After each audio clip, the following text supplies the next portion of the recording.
Janji, kita semua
jemaat yang saya kasih dalam Tuhan Yesus, selamat datang di ibadah live streaming GKI Karawaci.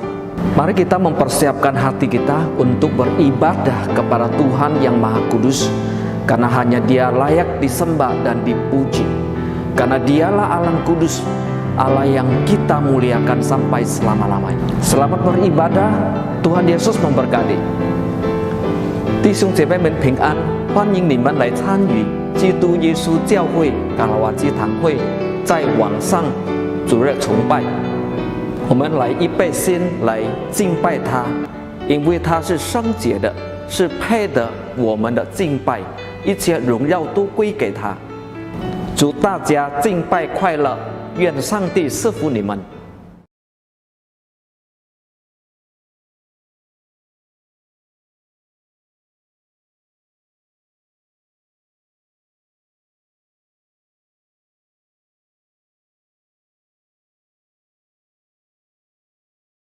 Kita selama seminggu ini, sehingga kita boleh datang berkumpul, beribadah bersama-sama di tempat ini, ataupun melalui video live streaming. Baik Bapak Ibu, saya mengajak kita untuk bangkit berdiri, kita mempersiapkan diri kita untuk masuk di dalam hadirat-Nya. Saya mengajak kita untuk bersaat teduh, berdoa, mempersiapkan diri kita untuk ibadah pagi ini.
Dengarkanlah ayat panggilan ibadah yang diambil daripada Mazmur nomor yang 34, ayat yang kedua sampai dengan ayat yang keempat berbunyi demikian. Aku hendak memuji Tuhan pada segala waktu, puji-pujian kepadanya tetap di dalam mulutku. Muliakanlah Tuhan bersama-sama dengan aku, marilah kita bersama-sama memasyurkan namanya. Mari jemaat yang dikasihi Tuhan, kita akan memulai ibadah kita. Kita akan bersama-sama naikkan pujian dari KPPK 199, Jaminan Mulia.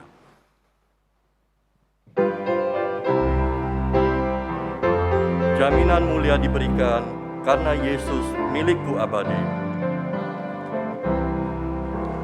Jaminan mulia ku diberi karena Yesus milikku abadi. Aku warisnya, ku ditebus karena dibasuh darah kudus. Kami masyurkan, kami puji tentang Yesusku selamanya. Kami masyurkan, kami puji tentang Yesusku selamanya. Intro.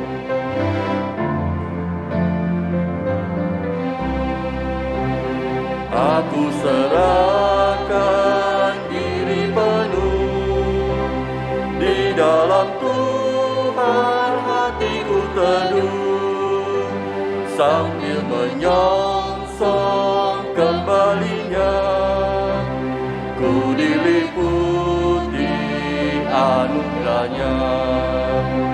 Kami masyurkan, kami puji tentang Yesusku selamanya.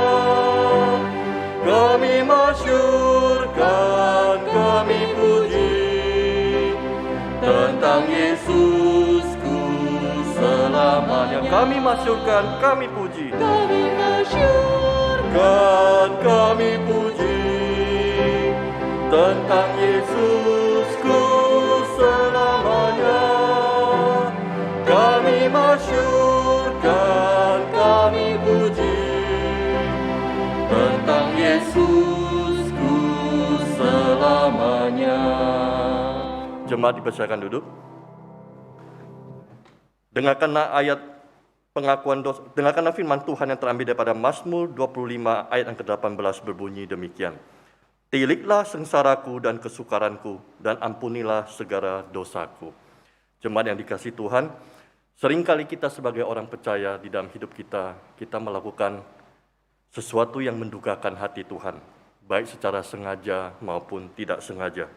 Tetapi karena kasih pengampunan Tuhan kepada umat percaya yang begitu besar, maka pengampunan itu diberikan kepada kita semua. Pujian berikut yang diambil daripada, sebagian liriknya diambil daripada Mazmur nomor 103, yang ditulis oleh pada Daud sendiri, juga mengingatkan kita bagaimana kasih Tuhan begitu besar kepada umatnya. Sejauh timur dari barat. Kita naikkan pujian ini bersama-sama, biar kira pujian ini juga boleh menjadi doa kita bersama untuk masuk di dalam pengakuan dosa. Sejauh timur dari barat, Engkau membuang dosaku.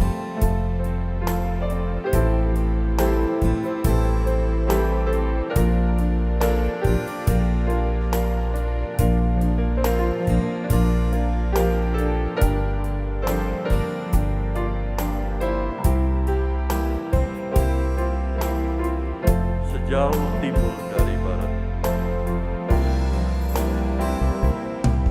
Sejauh timur dari barat, Engkau membuang dosaku. Tiada kau ingat lagi pelanggaranku. Jauh ke dalam tubir laut. Jauh ke dalam tubir laut, Kau melemparkan dosaku. Tiada Kau perhitungkan kesalahanku.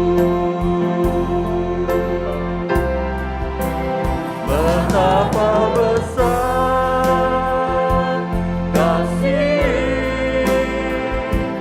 pengampunanmu Tuhan. Tak Kau pandang hina hati yang hancur.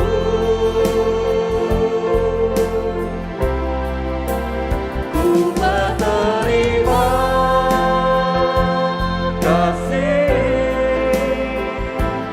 kepadamu ya Tuhan, pengampunan yang Kau beri, pulihkanku. Betapa besar kasih pengampunan-Mu Tuhan.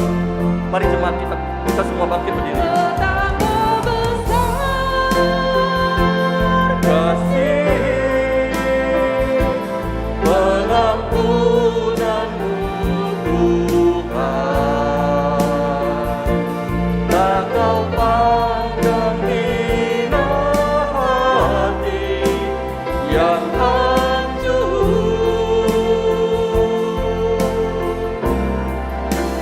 Ku berterima kasih kepadamu ya Tuhan, pengampunan yang Kau beri, pulihkanku. Pengampunan yang Kau beri, pulihkanku. pengampunan yang Kau beri, pulihkanku.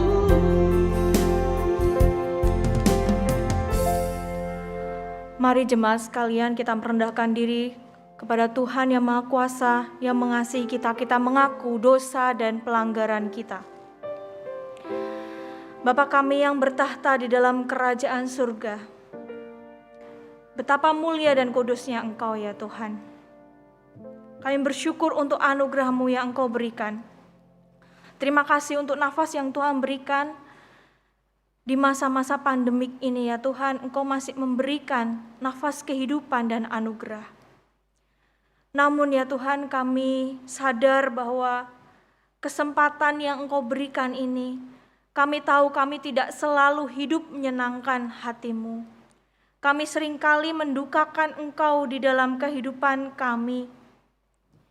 Kami tidak luput dari dosa dan kesalahan kami, baik di dalam hati kami, di dalam pikiran kami, di dalam perbuatan kami, dan kami berdosa kepada Engkau. Bahkan kami mungkin juga mengecewakan orang-orang terdekat kami, entah itu keluarga kami, pasangan kami, ataupun rekan kerja kami. Ya Allah yang Maha Kasih, kami datang kepadamu, kami mengaku segala dosa dan kesalahan kami. Tahirkanlah hati kami dan pikiran kami. Basuhlah kami dengan darah-Mu yang kudus, sehingga kami boleh layak datang ke hadirat-Mu ya Tuhan. Kami sungguh memohon anugerah dan belas kasihan dari Tuhan. Dan kami percaya ketika kami mengaku dosa di hadapan Tuhan, Engkau adalah setia dan adil dan mau mengaku dosa dan mau menerima pengakuan dosa kami. Terima kasih ya Tuhan karena Engkau memberi kasih karunia-Mu dan tidak mengingat dosa-dosa kami. Mampukan kami untuk berjalan seturut dengan kehendak-Mu. Di dalam nama Tuhan Yesus Kristus, perantara kami berdoa. Amin. Silakan duduk Bapak Ibu Saudara sekalian. Mari kita menerima janji pengampunan dosa. Di dalam Mazmur 103 ayat 8, 10 dan 12 dikatakan, Tuhan adalah penyayang, pengasih dan panjang sabar dan berlimpah kasih setia. Tidak dilakukannya kepada kita setimpal dengan dosa kita, dan tidak dibalasnya kepada kita setimpal dengan kesalahan kita. Tetapi setinggi langit di atas bumi, demikianlah besarnya kasih setianya atas orang-orang yang takut akan Dia. Sejauh timur dari barat, demikianlah dijauhkannya daripada kita pelanggaran kita.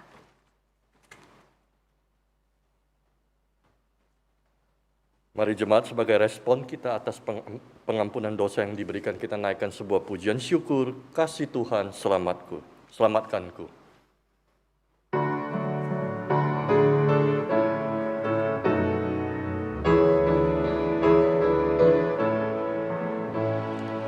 Dalam dosaku hanyut, jauh dari Tuhanku,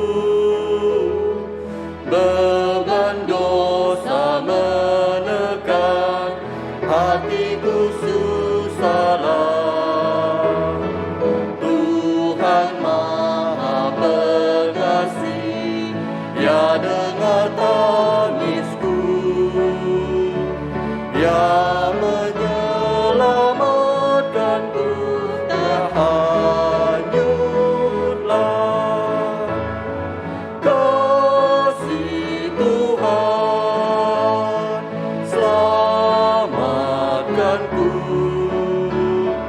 dengan kasih besarnya, selamatkanku.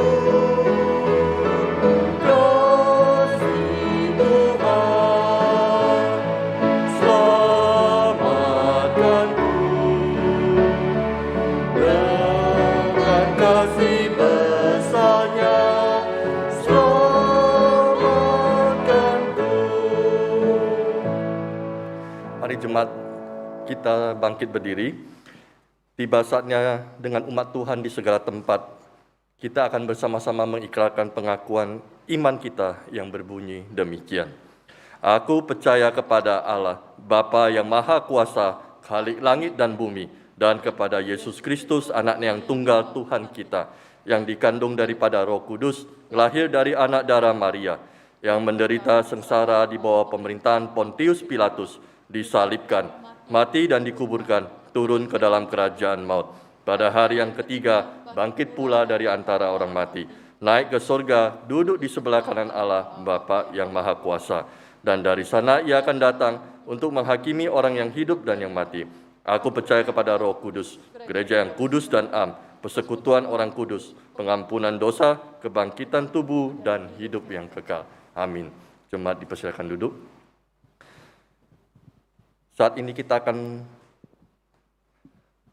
melihat persembahan paduan suara dari Sanctus Visual Choir. Kami persilakan.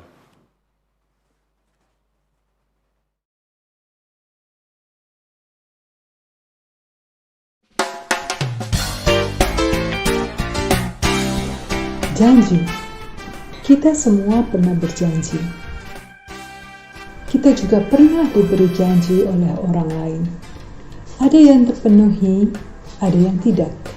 Tapi ada satu pribadi yang akan selalu menepati janjinya. Dia adalah Yesus. Dan akan kupegang teguh janjinya, karena janjinya akan selalu memberikan kemenangan.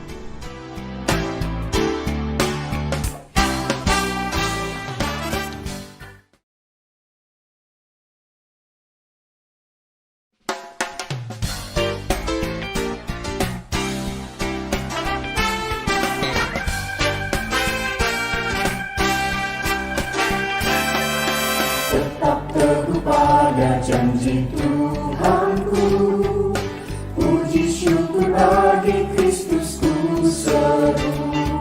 Sepanjang abad bergema nyanyianku, sebab ku yakin pada janji Tuhanku.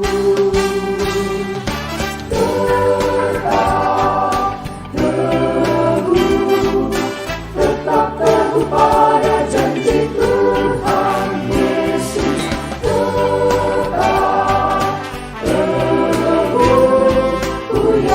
Pada janji Tuhanku.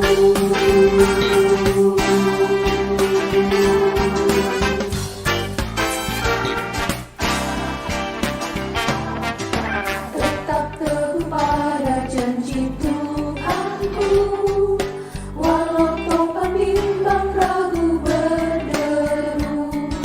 Firman Allah sumber kemenanganku, yakin pada janji Tuhanku.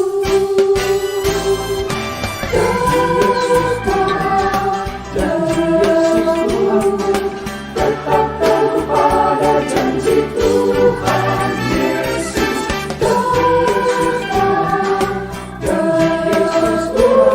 Ku yakin pada janji Tuhanku. Ku yakin pada janji Tuhanku. Pada janjinya, tetap teguh pada janji Tuhanku.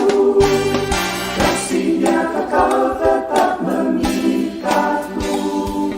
Sabdanya dan senjata yang ampuh, yakin pada janji Tuhanku.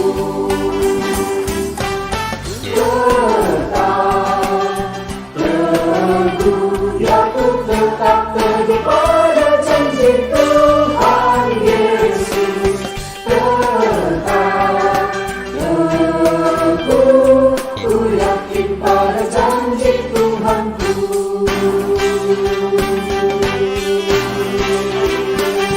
Yakin pada janji-Nya, Tuhan tetap teguh pada janji Tuhanku. Ku dengar suara-Nya dalam rohku, Juru Selamat pada Juru Selamatku, yakin pada janji Tuhanku. Tetap teguh, ku tetap teguh pada janji Tuhan Yesus. Tetap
indah ya, mengingatkan kita bahwa di dalam kondisi yang saat ini serba susah dan sulit, kita boleh tetap teguh berpegang pada janji Tuhan dan bersandar padanya, karena Tuhan tidak pernah lalai untuk menepati janjinya.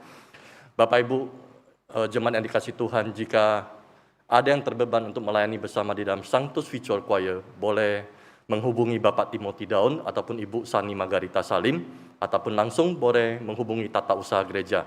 Nanti akan diundang ke dalam grup Sanctus Victor Choir ini. Baik Bapak Ibu, kita akan mempersiapkan diri kita untuk mendengarkan firman Tuhan. Kita naikkan sebuah pujian dari KPPK 222. Ku percaya pada Yesus.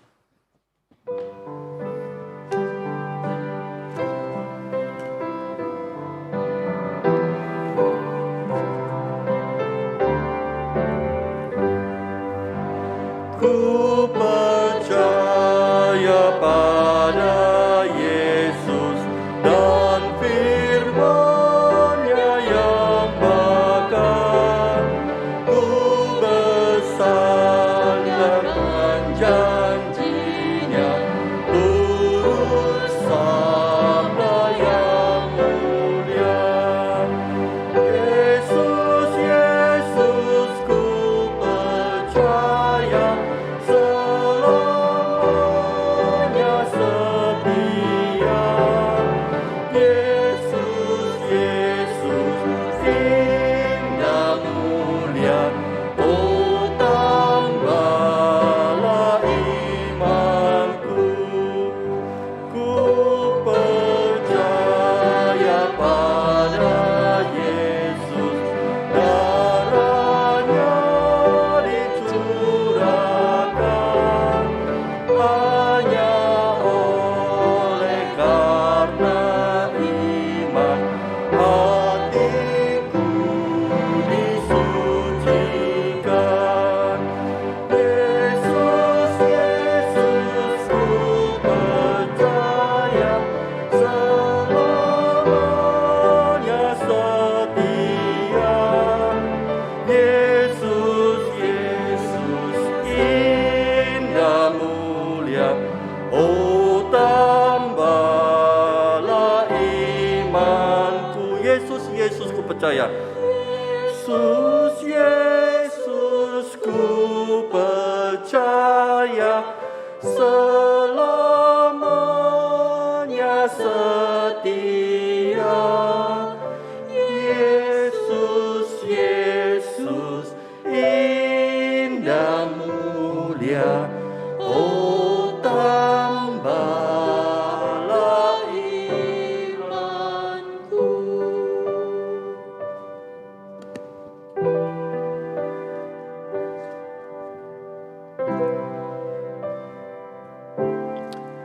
Mari kita berdoa. Terima kasih di hari yang Tuhan kuduskan ini, Engkau memperkenankan kami bisa hadir baik di tempat ini maupun di rumah kami masing-masing untuk beribadah. Mohon darah-Mu yang penuh khasiat dan kuasa, sucikan pikiran, hati kami, agar ibadah kami di hadapan-Mu boleh diperkenankan. Mohon juga Roh-Mu yang kudus memberikan kami hikmat, akal budi, agar supaya firman Tuhan yang ditaburkan, yang kami dengar, bukan saja dapat menggugah pikiran kami, hati kami, dan juga berubah menjadi kekuatan dan kuasa, dapat kami wujudkan firman-Mu itu dalam bentuk nyata melalui kehidupan kami sebagai anak-anak Tuhan. Mohon Tuhan berbicaralah, kami sudah siap untuk menerima, mendengarkan, dan melaksanakannya. Di dalam nama Tuhan kami, Yesus Kristus. Amin. Amin.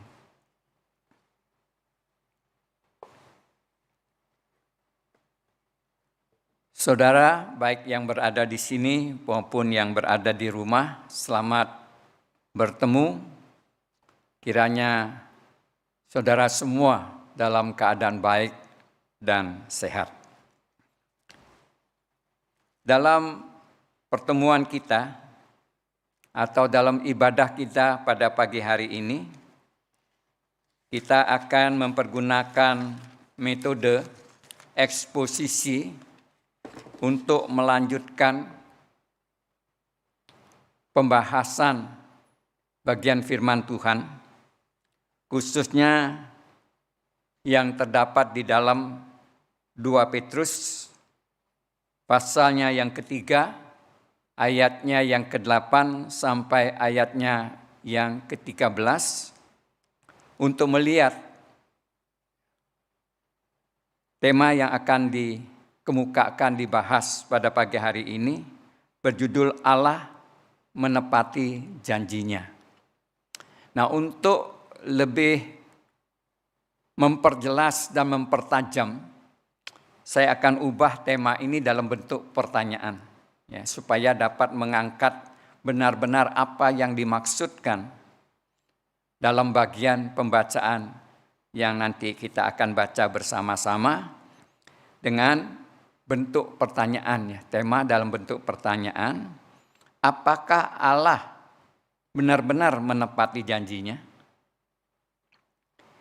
Untuk itu mari kita membaca bagian firman Tuhan, yaitu 2 Petrus pasalnya yang ketiga, ayatnya yang ke-8 sampai ayatnya yang ke-13.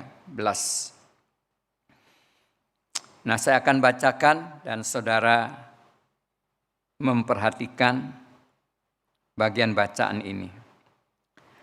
Akan tetapi, saudara-saudaraku yang kekasih, yang satu ini tidak boleh kamu lupakan, yaitu bahwa di hadapan Tuhan, satu hari itu sama seperti 1000 tahun, dan 1000 tahun sama seperti satu hari. Tuhan tidak lalai menepati janjinya, sekalipun ada orang yang menganggapnya sebagai kelalaian. Tetapi ia sabar terhadap kamu, karena ia menghendaki supaya jangan ada yang binasa, melainkan supaya semua orang berbalik dan bertobat. Tetapi hari Tuhan akan tiba seperti pencuri.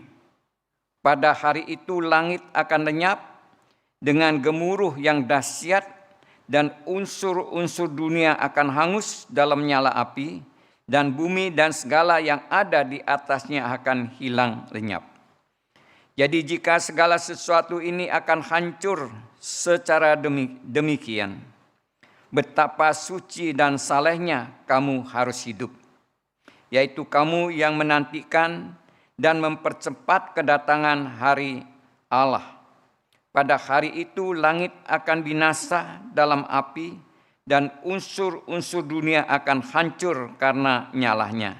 Tetapi sesuai dengan janjinya, kita menantikan langit yang baru dan bumi yang baru, di mana terdapat kebenaran. Demikianlah pembacaan kita.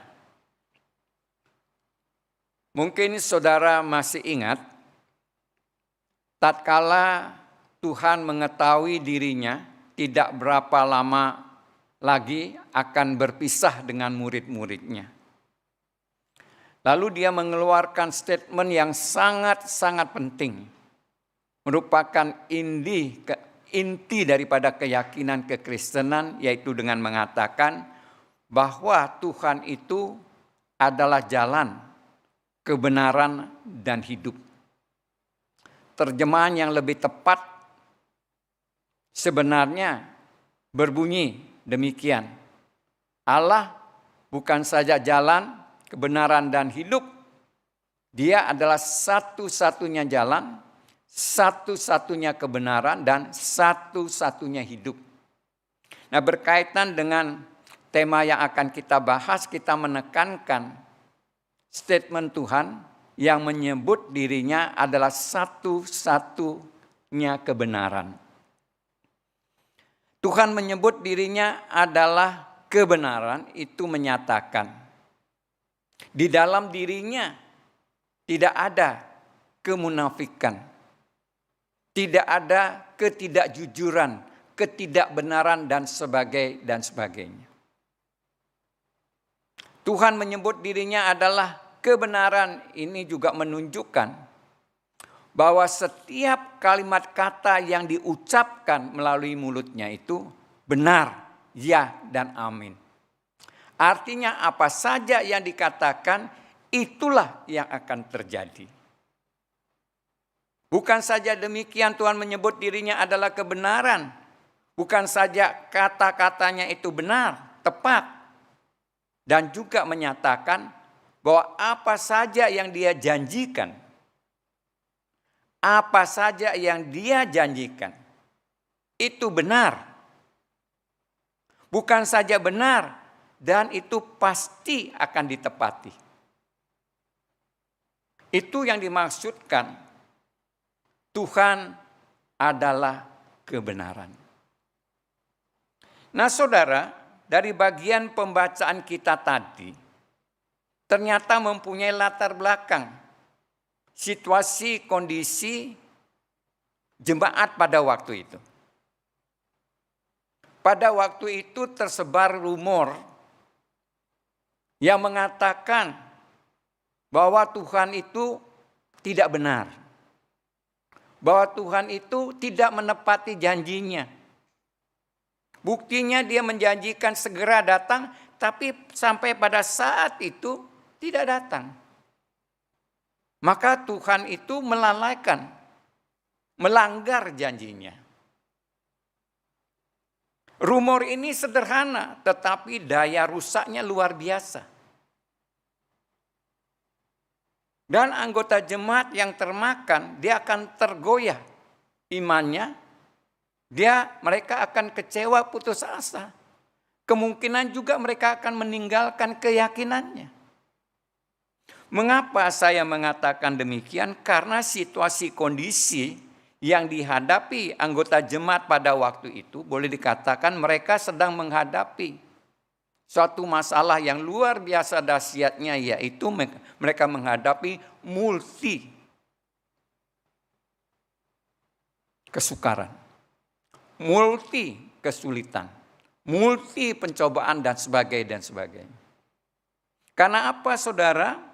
Karena umat Kristen pada waktu itu, di samping mereka harus menghadapi pergumulan daripada segi mempertahankan kehidupan mereka. Dan juga mereka juga sedang menghadapi masalah daripada keyakinan mereka. Karena keyakinan mereka menimbulkan masalah. Karena pada waktu itu orang-orang Yahudi tidak senang dengan keberadaan mereka. Dan menganggap orang-orang Kristen ini adalah kanker di dalam tubuh agama Yahudi. Coba mau merusak keyakinan agama Yahudi dan harus dimusnahkan. Karena mereka memiliki pandangan yang demikian, maka mereka selalu berusaha mencari-cari kesalahan. Bagaimana agar mereka dapat mengadukan keberadaan umat Kristen itu kepada pemerintah yang berkuasa pada waktu itu. Agar mereka mempunyai alasan untuk menangkap dan menganiaya, bahkan membunuh orang-orang Kristen.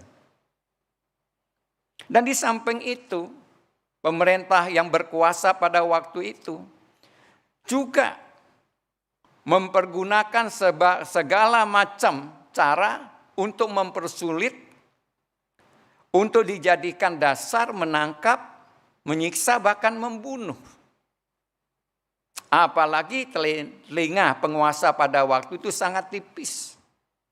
Dengan mudah mereka itu termakan rumor, fitnaan yang tentu merugikan keberadaan umat Kristen.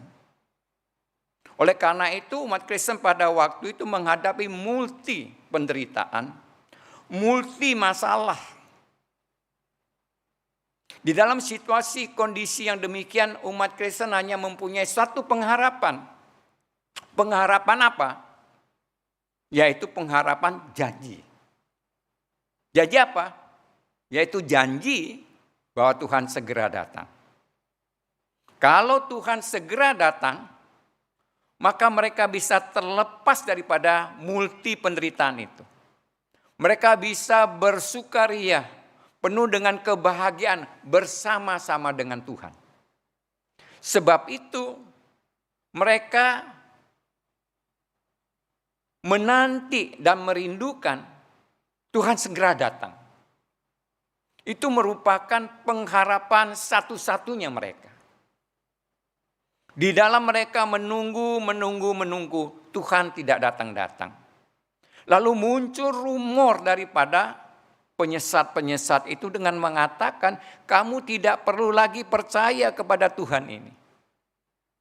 Buktinya janji yang diberikan sampai sekarang tidak terwujud. Berarti dia melalaikan, melanggar. Untuk apa mempercayai Tuhan yang demikian ini? Itu rumor berseliweran di antara anggota jemaat. Wah, kalau ini diteruskan, hancurlah iman kekristenan pada waktu itu.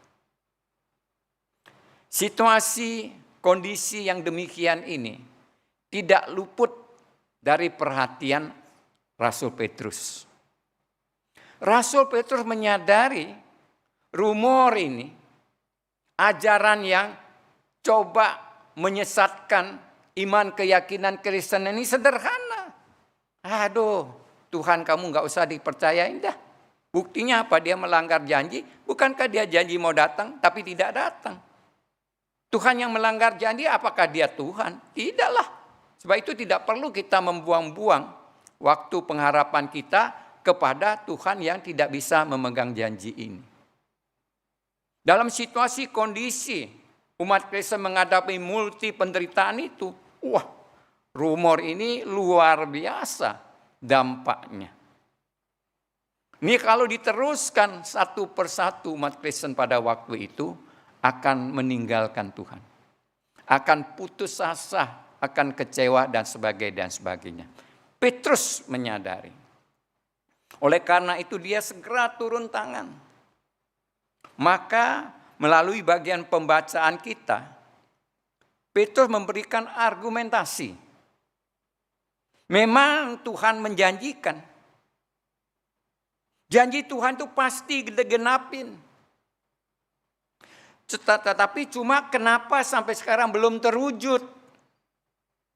Belum terwujud bukan berarti tidak akan diwujudkan. Cuma belum. Bisa saja Petrus mengatakan demikian, tetapi harus ditopang dengan argumentasi yang mantap dan akurat. Janji Tuhan tidak dipenuhi, kenapa? Janji itu kan harus dipenuhi, kan bukankah Dia adalah Tuhan kebenaran? Janji diberikan, harus ditepati, tetapi kapan? Kok sampai sekarang tidak? Ini meragukan. Oleh karena itu, Petrus mempergunakan bagian pembacaan kita mengarahkan, memberikan argumentasi yang akurat dan tepat. Mengapa janji Tuhan sampai pada saat itu belum dipenuhi? Karena apa? Dikatakan ada 3 alasan yang akurat. Yang pertama itu terdapat di dalam ayatnya yang ke-8. Ya, di sana dikatakan, kamu jangan lupa, ya, Tuhan tidak datang sampai pada saat ini karena apa? Waktu yang ditentukan jangan diukur dengan waktu kamu 1 hari 24 jam. Memang di pihak kita 1 hari 24 jam. Tetapi di pihak Allah bukanlah demikian. Kamu jangan lupa, kamu harus ingat. Waktu Tuhan itu untuk kita 1 hari, mungkin di Tuhan sana 1000 hari. Di tempat kita 1000 hari, mungkin di tempat Tuhan itu hanya 1 hari. Sebab itu Tuhan mengapa belum datang sampai saat ini? Bukan dia melanggar, bukan dia mengabaikan, bukan lalai. Tetapi waktu yang ditentukan kedatangannya dia itu tidak sebagaimana pemahaman kita 1 hari 24 jam. Dalam pengertian Petrus mempergunakan argumentasi ini untuk memberitahukan Tuhan pasti datang, kapan datangnya kita tidak tahu.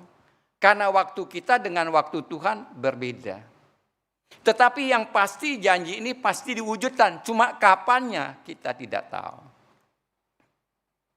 Hal ini jauh-jauh hari sudah diberitahukan oleh Tuhan. Tatkala murid-muridnya berkumpul menanyakan kapan hari itu tiba. Tuhan dengan sakleknya, dengan tegas dan gamblang mengatakan hari itu tidak ada seorang pun yang tahu. Baik manusia, baik malaikat, bahkan anak manusia. Tuhan dalam posisi sebagai manusia dia mengatakan saya sebagai manusia pun tidak tahu. Yang tahu hanya Allah Bapa. Dengan demikian, dengan argumentasi ini, Petrus mau memberitahukan kepada jemaat. Rumor yang beredar itu tidak perlu kamu hiraukan. Kita harus berkeyakinan jikalau Allah Yesus itu adalah kebenaran. Apa saja yang dia katakan, apa saja yang dijanjikan, pasti akan dipenuhi. Cuma kapan waktunya kita tidak tahu. Karena waktu kita dengan waktu Tuhan itu berbeda. Yang terpenting adalah kita sabar menunggu waktu tersebut. Ini yang pertama. Lalu yang kedua, di dalam ayatnya ke-9. Ini argumentasi kedua yang dikemukakan oleh Petrus. Mengapa Tuhan sampai saat itu belum datang? Karena apa? Karena Tuhan itu sabar. Karena Tuhan itu penuh kasih, penuh perhatian. Yaitu kepada orang-orang yang belum mendengarkan Injil, orang-orang yang belum menerima Injil. Kalau dia datang berarti orang-orang ini semuanya akan binasa. Tidak mempunyai pengharapan. Oleh karena itu mengapa Tuhan sampai sekarang tidak datang? Dia sabar menunggu agar semua orang ini bisa mendengarkan Injil, agar semua orang ini bertobat. Sehingga tatkala dia datang, mereka tidak binasa. Kasih dan perhatian Tuhan ini bukan saja diberikan kepada mereka yang belum percaya, dan juga diberikan kepada para umat Kristen yang ada pada waktu itu. Mereka bisa ada sebagaimana ada, itu kan kasih karunia Tuhan. Tuhan memberikan kasih karunia ini kepada kamu, demikian juga Tuhan memberikan kepada yang ada di luar kamu. Jikalau kamu menerimanya, dan mereka juga mempunyai hak untuk menerimanya. Itulah sebabnya mengapa janji Tuhan sampai saat itu belum dipenuhi. Karena dia tidak menginginkan ada seorang pun jiwa itu binasa. Dia menginginkan semuanya bertobat menerima Tuhan sebagai juru selamat. Ini argumentasi yang kedua, dan yang ketiga argumentasinya terdapat di dalam ayatnya ke-10. Dengan mengatakan kedatangan Tuhan itu ibarat pencuri. Ini ilustrasi, bukan berarti lalu Tuhan itu pencuri. Ya. Sering-sering ilustrasi itu dianggap kebenaran. Ya. Yang dinamakan ilustrasi yaitu untuk mengungkapkan suatu kebenaran yang sulit dengan cara sederhana. Tapi jangan dibalik bahwa ilustrasi itu kebenaran. Ilustrasi mengatakan kedatangan Tuhan itu ibarat pencuri, lalu menganggap Yesus sebagai pencuri, tentu tidak benar. Ini sebabnya argumentasi saya di dalam buklet,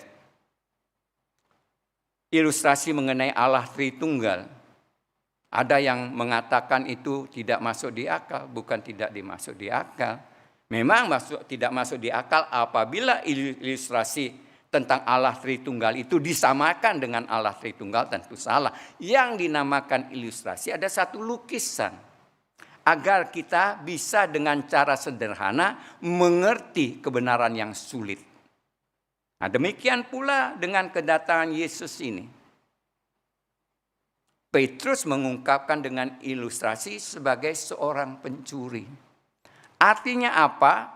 Sebagaimana seorang pencuri yang datang kepada rumah yang mau dicurinya, dia tidak memberitahukan, tidak mengumumkan, Paulus Daun, sebentar malam ya, aku datang ke rumahmu untuk mengambil barangmu. Ada nggak pencuri demikian? Pun pencuri itu kalau sinting gila pun tidak akan melakukan itu. Ya, Tuhan juga datang seperti pencuri. Dia tidak mau memberitahukan. Tahu-tahu dia datang. Itu sebabnya mengapa sampai saat ini kamu tidak melihat Tuhan Yesus datang, tapi bukan berarti dia tidak datang. Sewaktu-waktu dia akan datang. Tujuan apa? Yaitu agar kita yang percaya mengharapkan kedatangan Tuhan supaya di dalam kondisi yang selalu siap sedia. Kapan Tuhan tidak datang? Jangan lalu kita tidur, kita lalu berleha-leha, tidak menunaikan tugas dan tanggung jawab kita, baik dari segi hidup, kehidupan maupun pelayanan. Karena setiap saat Tuhan datang, pada waktu datang, kamu harus siap sedia untuk menyambut Dia. Inilah yang dikemukakan di dalam perumpamaan Tuhan tentang 10 anak dara. 5 anak dara yang pinter dan 5 anak dara yang bodoh. Anak dara yang pinter ini disebut pinter karena apa? Karena mereka menunggu kedatangan mempelai. Tetapi bukan hanya menunggu. Mereka tahu menunggunya, tidak tahu kapan datangnya mempelai.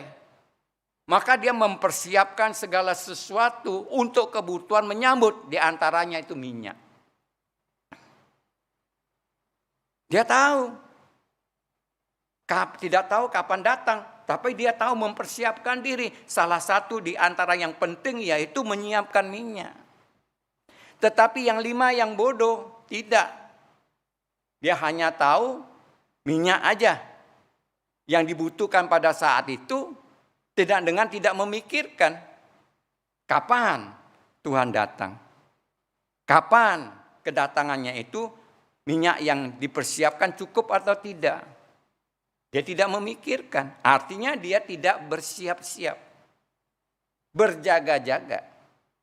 Sebab itu tatkala mempelai datang, kacaulah. Baru tahu, waduh kehabisan minyak. Beritanya akan padam, lalu bagaimana? Ribut dia di sana. Tetapi bagi yang pintar tidak ada masalah karena sudah siap sedia. Tinggal aja dimasukkan ke dalam lampunya, pelitanya terus menyala. Tidak demikian dengan yang bodoh ini. Lalu dia minta tolong, tolonglah. Minyak kami habis.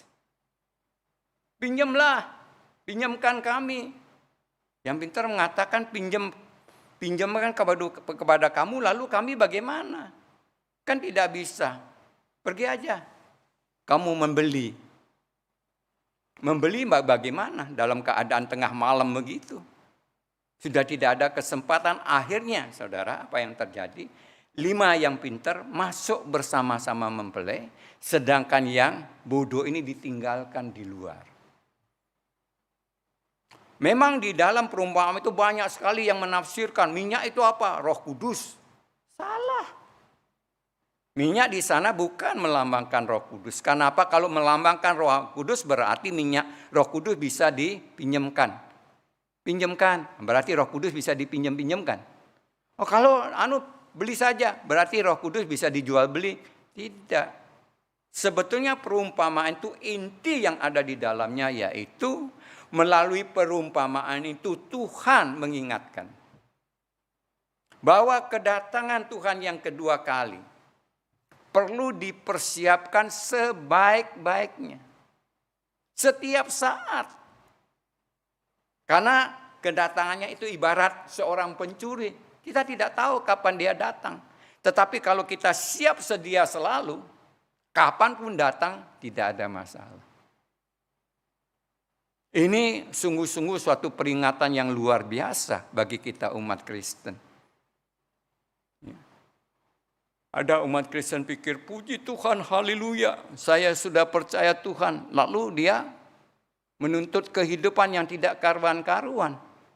Saya tidak berani membayangkan pada waktu dia berbuat dosa, Tuhan datang. Bagaimana? Bagaimana dia akan mempertanggungjawabkan? Saya dengar ada beberapa yang tiba-tiba meninggal di rumah pelacuran. Tiba-tiba meninggal tatkala dia melakukan zina. Tak mati. Kalau pada waktu itu Tuhan datang, bagaimana? Sebab itu kita harus mempersiapkan diri. Dalam situasi kondisi apa? Menyiapkan segala sesuatu yang dibutuhkan. Ada beberapa rekan saya, ada yang berkhotbah tahu-tahu meninggal. Ada yang baru selesai berkhotbah, baru duduk istirahat, mau memimpin perjamuan, dia meninggal. Orang kaget. Orang merasa, aduh kok begitu ya. Seolah-olah itu malapetaka. Tidak. Itu berkat luar biasa. Saya juga mengharapkan pada satu saat saya berkhotbah, begitu lalu meninggal. Kenapa? Saya dalam keadaan melayani. Tuhan panggil. Luar biasa. Jangan tatkala kita malas-malasan, santai-santai menikmati kenikmatan keduniawian, lalu Tuhan datang. Bagaimana kita bisa mempertanggungjawabkan itu di hadapannya? Petrus mempergunakan 3 argumentasi yang mantap dan akurat ini untuk memberitahukan kepada jemaat. Jangan kamu mengira Tuhan itu melanggar janji, melalaikan, dan sebagainya. Tidak. Yang dinamakan janji oleh Tuhan yang disebut sebagai kebenaran itu. Apa yang dikatakan, apa yang dijanjikan pasti akan digenapi. Itu jelas. Dan alasan mengapa sampai sekarang dia belum datang bukan tanpa dasar. Ada alasannya. Di antaranya 3 alasan itu. Nah saudara, jikalau kita terus membaca, ternyata Petrus bukan saja berhenti memberikan alasan sebagai dasar mengapa Tuhan sampai pada saat itu tidak memenuhi janjinya. Bukan saja berhenti sampai di sana, dia melanjutkan. Tuhan tidak datang bukannya karena dia tidak ada maksud, tidak ada tujuan. Pasti ada. Di dalam buku saya, Pengantar ke dalam Administrasi Gereja, saya mengatakan bahwa Allah Tritunggal itu adalah administrator agung. Apa yang saya maksudkan administrator agung? Mengatakan segala sesuatu yang mau dilakukan oleh Tuhan, itu didahului dengan perencanaan yang mantap. Bukannya dia tiba-tiba begitu dia melakukan, tidak. Dia merencanakan secara mantap, setelah itu baru dilaksanakan. Itu kita lihat di dalam kitab Kejadian tatkala Allah mau menciptakan manusia. Dia tidak sembarangan menciptakan, dikatakan Allah Tritunggal di sana berkomunikasi. Melakukan perencanaan, perundingan bagaimana untuk menciptakan manusia. Setelah itu mantap, baru dia menciptakan manusia. Karena apa? Karena Allah itu administrator agung. Demikian pula mengapa janji Tuhan sampai pada saat itu kok tidak diwujudkan, tidak segera dilaksanakan. Bukan tanpa sebab. Ada perencanaan Tuhan. Apa itu? Minimal ada 3 juga. Ya. Yang pertama kita lihat di dalam ayatnya ke-8. Mengapa Tuhan sampai saat itu belum mewujudkan janjinya? Karena apa? karena dia tidak menginginkan ada satu pun jiwa yang binasa, yang belum bertobat.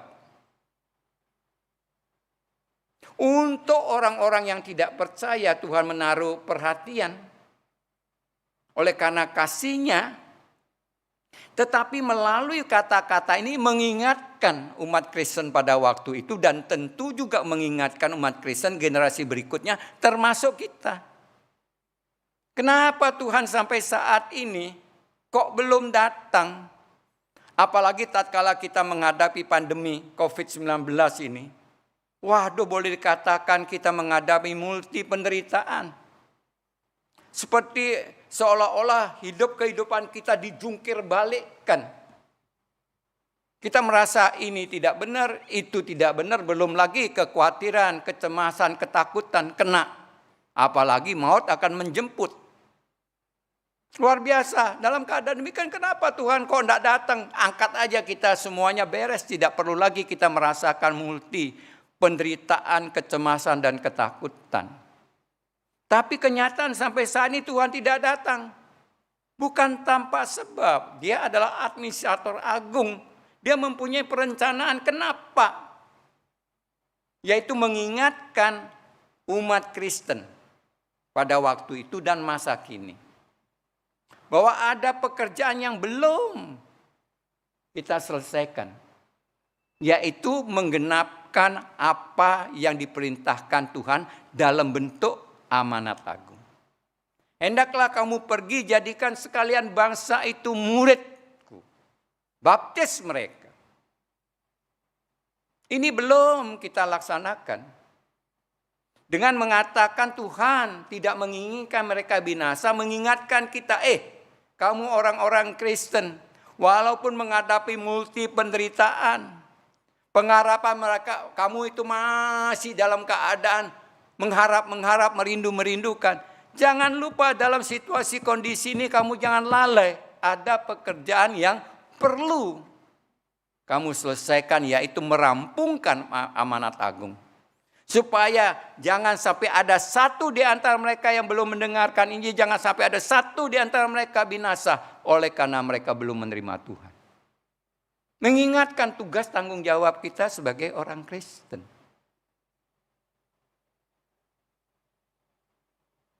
Wah, ini menghadapi pandemi, ke gereja saja sulit. Mau bertemu teman aja susah. Harus tinggal di rumah, aduh ini kesempatan berleha-leha. Santai-santai. Apakah demikian? Tidak. Tuhan ada maksud dengan adanya pandemi ini, supaya kita ingat akan tugas tanggung jawab. Minimal di dalam keadaan pandemi ini kita tidak bisa keluar rumah, ini kita lakukan tidak bisa, itu kita tidak melakukan tidak bisa, yaitu kita bisa, yaitu tetap bagaimana rencana amanat agung Tuhan itu terwujud, supaya dia segera datang. Minimal kita bisa mendoakan. Selama ini kan kita mengatakan baca Alkitab tidak punya waktu. Doa Allah kadarnya. Dikejar oleh kesibukan ini, kesibukan itu. Nah sekarang Tuhan memberikan peluang dalam pandemi ini waktu yang banyak kita pakai itu. Mendekatkan diri kita pada Tuhan. Kita berbuat sesuatu bagi Tuhan. Terus terang pandemi ini juga menyebabkan saya agak kesel. Sampai-sampai saya ngomel-ngomel sama Tuhan. Aduh Tuhan kok begini. Saya orangnya tidak bisa diam di rumah. Minimal harus keluar. Kalau di rumah, waduh saya bisa gila. Pada waktu pihak gereja mengatakan, Bapak sudah waktunya pensiun. Wah saya senangnya, luar biasa. Pensiun berarti tidak usah kerja dong. Di rumah saja kan. Betul-betul saya tinggal di rumah 1 minggu. Waduh, saya jadi risau. Wah, saya merasa seperti stresnya. Saya tidak bisa. Pensiun tanpa kerja. Apalagi menghadapi pandemi. Dulu pensiun masih bisa keluar kan, tapi sekarang tidak bisa keluar. Anak-anak saya satu persatu mengingat, Papa, jangan sekali-sekali keluar. Orang makin tua makin rentan. Saya mau berkhotbah, dilarang. Jangan, kecuali melalui online boleh. Tapi kalau ke sana jangan. Bukannya tidak mau keluar, nggak bisa keluar. Stresnya minta ampun. Tapi saya ingat, waktu ini Tuhan berikan ada maksudnya. Bukan bermaksud supaya kamu tidur-tiduran, makan tidur, tidak. Harus melaksanakan amanat agung Tuhan. Puji Tuhan, saya justru mempergunakan waktu itu. Saya menulis untuk Tuhan.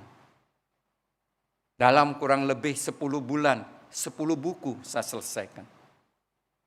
Lebih cepat daripada biasanya. Dengan demikian saya di dalam keadaan stay di rumah. Melakukan sesuatu untuk Tuhan.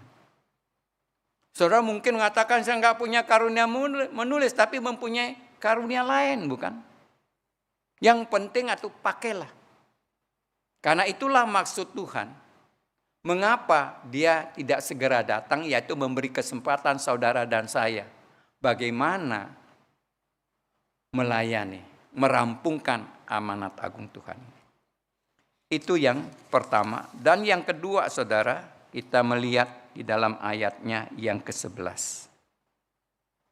Jadi jikalau segala sesuatu ini akan hancur skala demikian, betapa suci dan salehnya kamu harus hidup. Artinya saudara, tatkala Tuhan Yesus datang, kita ditemukan oleh Tuhan sebagai anggota jemaat yang suci, yang saleh. Maksud Tuhan tatkala kita berada di dalam masa penantian itu. Tuhan menginginkan kita hidup makin hari bukan makin menyerupai hantu. Harus merupakan Tuhan, jangan dibalik. Yaitu hidup kita saleh, hidup kita suci. Untuk menjadi seorang yang saleh, seorang yang suci bukan kita dapatkan demikian saja, tidak. Perlu pengorbanan.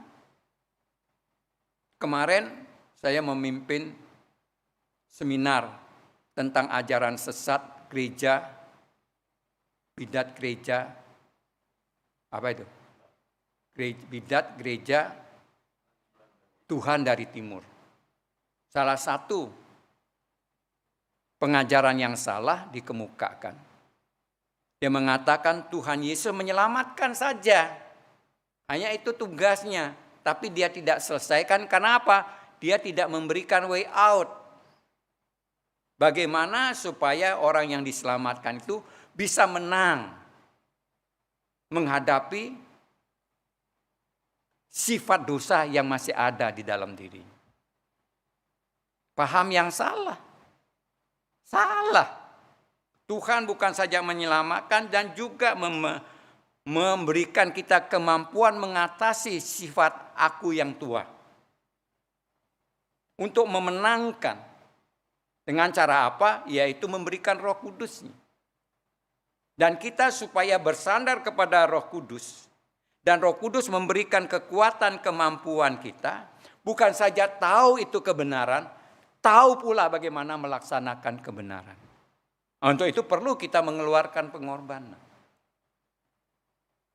Nah, di dalam masa-masa kita menunggu kedatangan Tuhan, perlu kita mengeluarkan pengorbanan bagaimana di dalam kehidupan nyata kita ini menuntut kehidupan yang kudus, yang saleh, yang diperkenankan. Muka kita, rupa kita makin hari makin menyerupai Tuhan. Karena waktu saya kira, ya, yang ketiga ya, di dalam ayatnya yang terakhir 13. Tetapi sesuai dengan janjinya kita menanti langit yang baru dan bumi yang baru di mana terdapat kebenaran. di dalam menunggu ini, supaya pengharapan kita tentang kedatangan Tuhan yang kemudian akan mendirikan langit baru, bumi baru itu jangan sampai sirna, hilang, digoyahkan oleh karena apa yang sedang kita alami. Dunia boleh berubah, manusia boleh berubah, penderitaan, macam-macam godaan, ujian boleh datang. Tetapi di dalam masa kita menunggu kedatangan Tuhan itu, jangan pengharapan yang kita miliki, yaitu menanti kedatangan Tuhan yang kedua kali, jangan sekali-sekali sampai itu hilang sirna. Apalagi sampai meninggalkan. Tetap teguh, tetap harapan itu kita miliki. Dengan memandang langit baru, bumi baru menunggu kita. Di mana kita akan bersama-sama Tuhan menikmati hal itu. Nah saudara, di dalam kehidupan kita sebagai orang Kristen, janji kedatangan Tuhan yang kedua kali ini adalah salah satu janji Tuhan. Tetapi masih banyak janji-janji yang dijanjikan Tuhan yang akan diberikan kepada kita. Dan perlu kita ingatkan melalui bagian pembacaan kita, arah daripada Petrus untuk memberitahukan setiap janji yang Tuhan berikan kepada kita bukan janji palsu. Bukan mendirikan satu utopia di dalam dunia ini, tidak. Baik janji yang besar maupun yang kecil sekalipun, tidak ada satu pun yang tidak akan digenapi. Apakah Tuhan akan menggenapi janjinya? Dengan pasti kita bisa mengatakan yes. Pasti. Tidak mungkin tidak, karena Dia adalah kebenaran. Ini akan membantu mendorong kita, khususnya di dalam dunia yang penuh dengan pancaroba ini. Kalau dikatakan kita sebagai umat Kristen tidak cemas, tidak khawatir, tidak takut, omong kosong. Pasti. Dulu saya sebelum menikah, ingin menikah. Setelah menikah ingin punya anak. Setelah punya anak ingin mempunyai cucu. Udah ada habis-habisnya itu. Setelah diberi baru ada mengetahui ada kesulitannya. Ya, sampai tua begini, umur 78 tahun. Anak udah besar. Mereka bisa bertanggung jawab sendiri-sendiri. Tetapi bukan berarti sudah selesai. Ada kalanya saya memikirkan mereka. Khawatir untuk mereka. Tidak ada habis-habisnya. Saya khawatir ini, saya khawatir itu. Bagaimana mereka? Kemudian cucu, bagaimana cucu ini? Kalau saya masih hidup, saya bisa perhatikan. Kalau pada suatu hari saya tidak ada, bagaimana mereka? Mana mereka? Banyak. Banyak. Di dunia ini tidak ada yang kita tidak khawatirkan, cemaskan, dan takutkan. Pasti ada. Tapi tatkala kita melihat janji Tuhan, semuanya akan hilang. Karena kita yakin Tuhan kita itu kebenaran. Apa yang dikatakan, apa yang dijanjikan itu ya dan amin. Mari kita berdoa.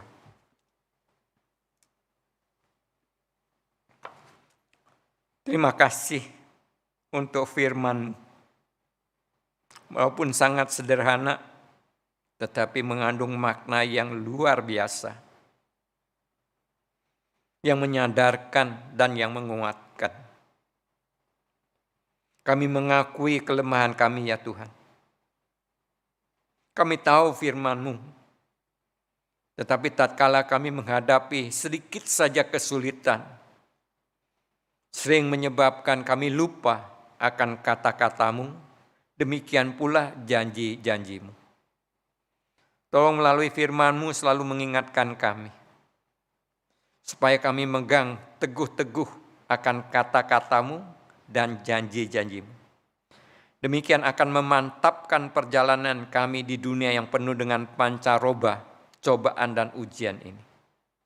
Iman kami bukannya makin lama makin lemah, pengharapan kami bukannya makin lama makin sirna, justru lebih membara, lebih mantap, lebih akurat.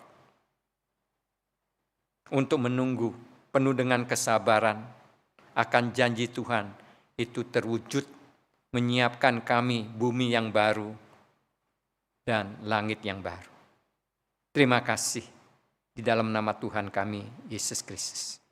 Amin.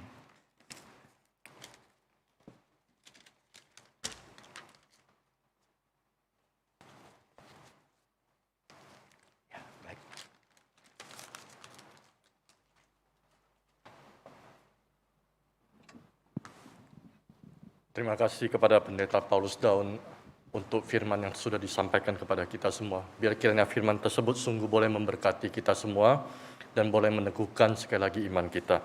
Dan biar kita juga senantiasa setia kepada firman Tuhan. Baik Bapak Ibu, tiba waktunya kita untuk memberikan persembahan. Persembahan minggu ini dapat dilakukan dengan cara scan barcode sebelum kebaktian dimulai atau pada saat kolekte. Persembahan dapat ditransfer kepada rekening gereja seperti yang tertera pada layar. Baik Bapak Ibu, kita akan naikkan sebuah pujian untuk mengiringi persembahan kita dari KPPK 276, Ku Mau Setia.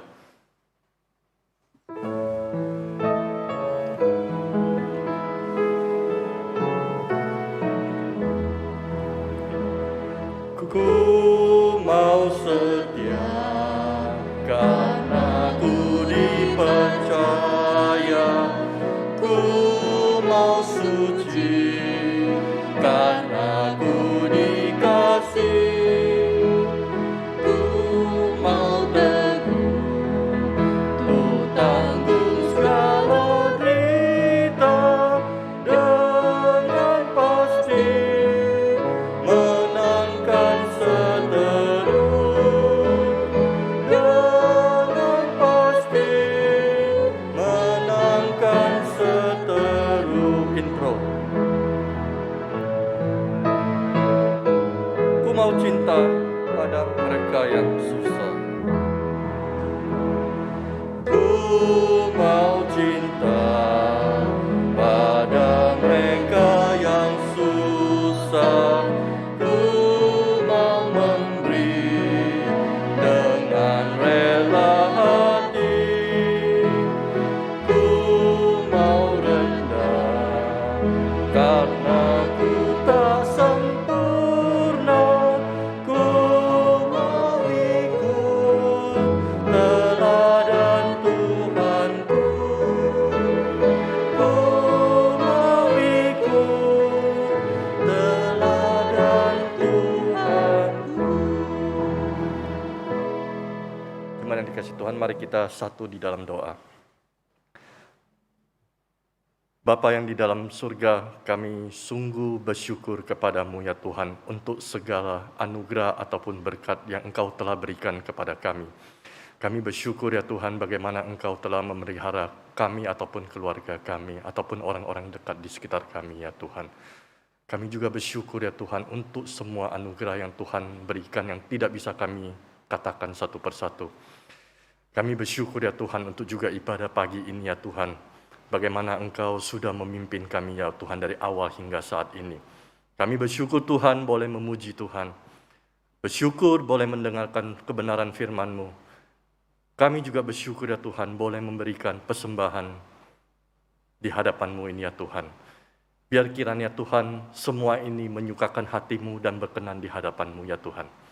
Kami juga ya Tuhan berdoa untuk gereja-Mu di tempat ini. Berkati setiap hamba-Mu yang melayani ya Tuhan dan para aktivis. Berkati juga setiap jemaat-Mu ya Tuhan yang ada di tempat ini. Sekali lagi terima kasih Tuhan untuk semuanya. Dan di dalam nama Tuhan Yesus kami berdoa dan mengucap syukur. Amin. Mari jemaat kita akan mendengarkan warta gereja.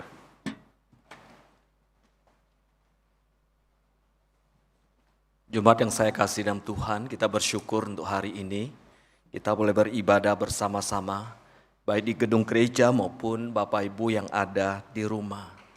Saya meyakini bahwa firman Tuhan senantiasa meneguhkan kehidupan kerohanian kita, kesetiaan kita kepada Tuhan.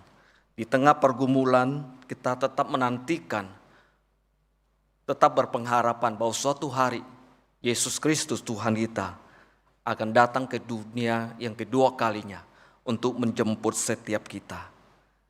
Saya mewakili majelis dan hamba Tuhan mengucapkan terima kasih kepada Pendeta Paulus Daun yang sudah menyampaikan kebenaran firman Tuhan.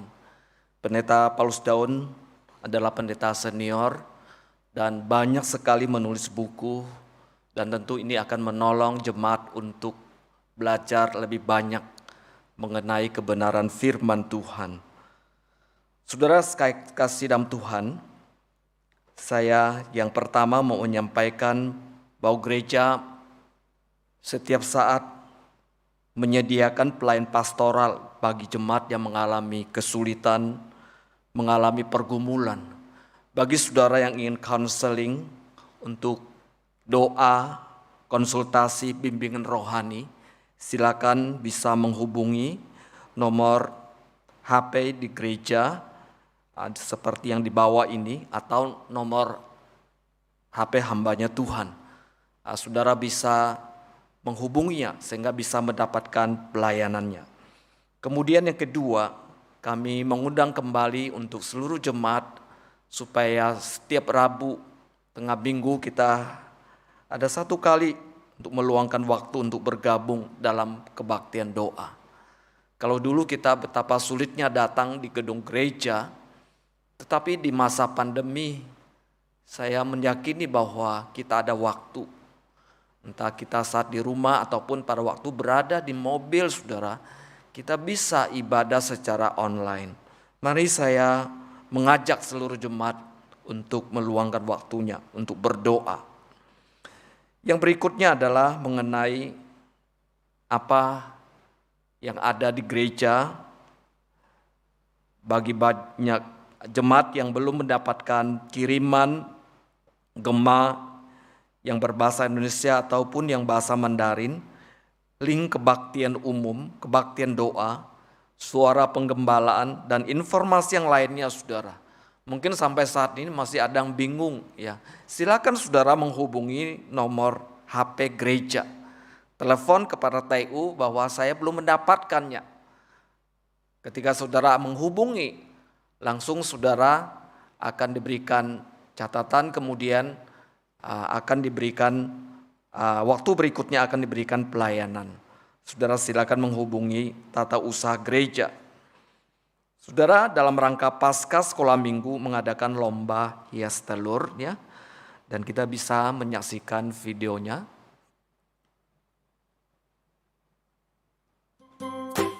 Halo adik-adik Sekolah Minggu GKI Karawaci. Menyambut Paskah di tahun 2021 ini, Laushe mengajak adik-adik untuk ikutan lomba menghias telur. Untuk pemenangnya akan ada hadiah menarik juga loh. Berikut ketentuannya.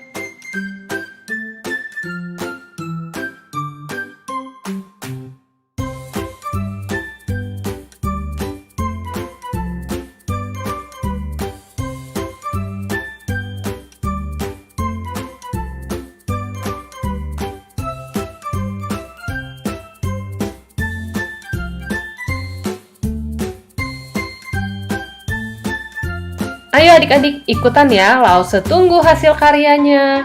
God bless you.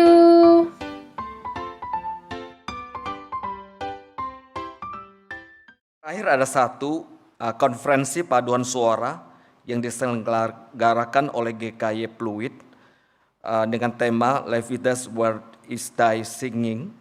Saudara bisa langsung kita menyaksikan videonya.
Selamat berdiri, kita akan mengakhiri kebaktian kita.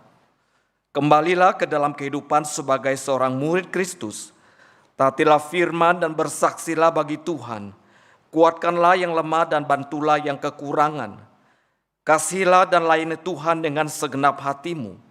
回到你身为基督门徒的生活中，遵从主道，为主做见证，兼顾软弱的，帮助缺乏的，全心全意爱主，侍奉主。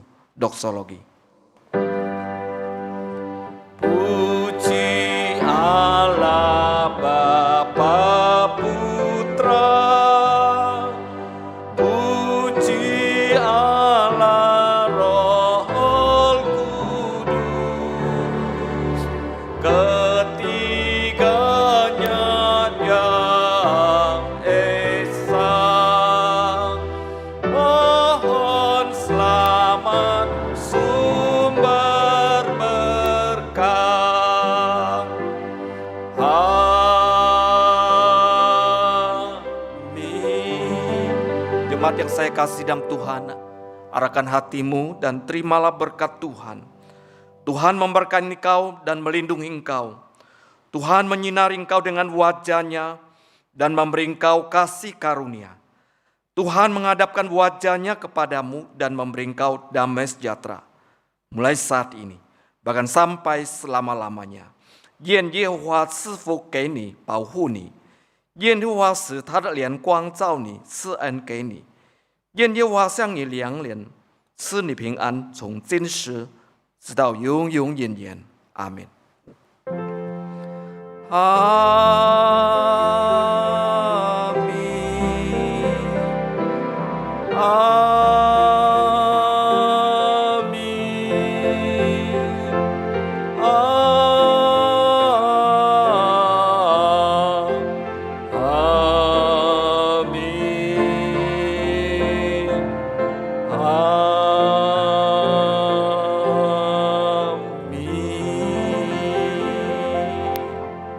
Silakan duduk saat teduh. Kebaktian kita sampai di sini. Selamat hari Minggu. Tuhan Yesus memberkati.